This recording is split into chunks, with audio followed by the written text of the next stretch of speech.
What's up everybody, welcome back to Al's Homestead. In tonight's video I just want to do a quick video on Greg Judy's super low labor sheep flock. Let's dive into it. So one of the first things you're going to notice behind me here is a single strand poly wire fence. Now this flock is a newer flock that they just bought in last year and have been getting used to them, getting them trained to the farm, so they broke them to a 2-wire poly wire fence, and that works. It's just a lot more work to set up and tear down. With the single wire here, we're just running it on the 5th clip from the bottom, and we've been doing it for a few days here. We did it for a lane on a sheep drive we did, and now we're doing it on their interior paddock fence, and so far it's kept them in. We gave them big areas with plenty of feed so they wouldn't really feel tempted to test it, and it's been working out well. That's really the lowest labor method of fencing your sheep flock is going to be that single strand poly wire interior fence.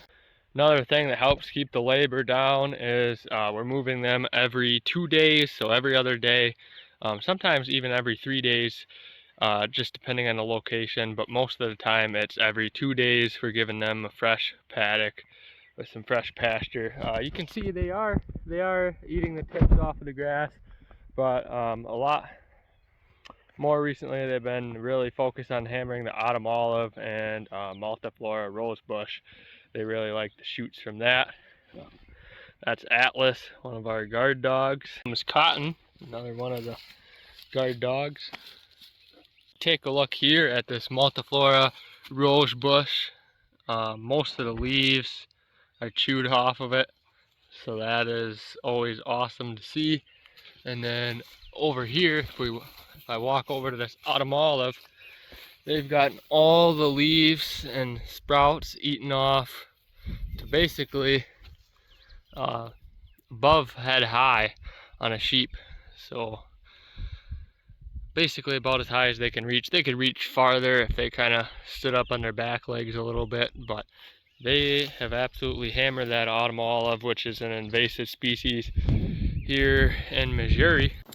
The guard dogs keep us from having to worry about coyotes or dog packs or bobcats or really anything getting into them and killing them, which if we didn't have guard dogs out here, they'd be wiped out pretty fast, especially by coyotes. So having the 4 livestock guardian dogs really helps with that.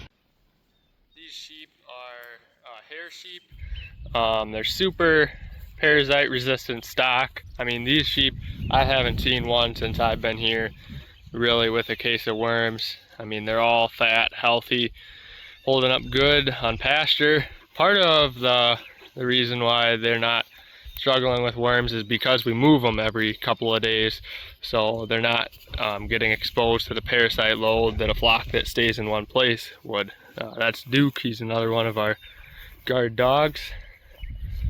You can tell the sheep really like rubbing on the guard dog feeder. So this is the guard dog feeder. Keeps the sheep from getting at the dog food and eating it. The dog food is right inside there.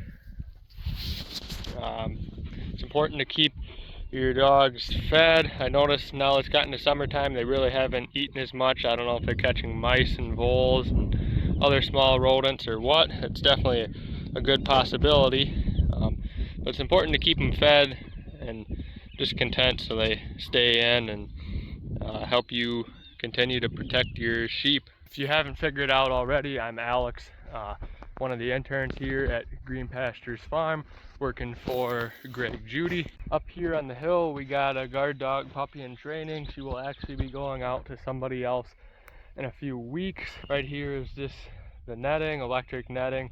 We've got power to the fence. And then she's got a miniature guard dog feeder and a water bowl over there.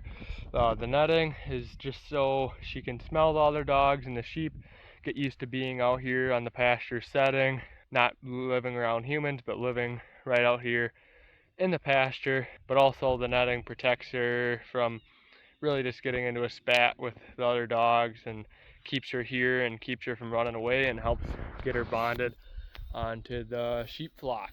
For water, you don't have to fence them out of a pond like cattle do. They don't really like being in the water, so they won't go down to it except to drink, and they won't go in it and poop in it and pee in it and tear it up like cattle will. So we don't have wires around all of our ponds here at the sheep farm. This is also our water source for the livestock guardian dogs.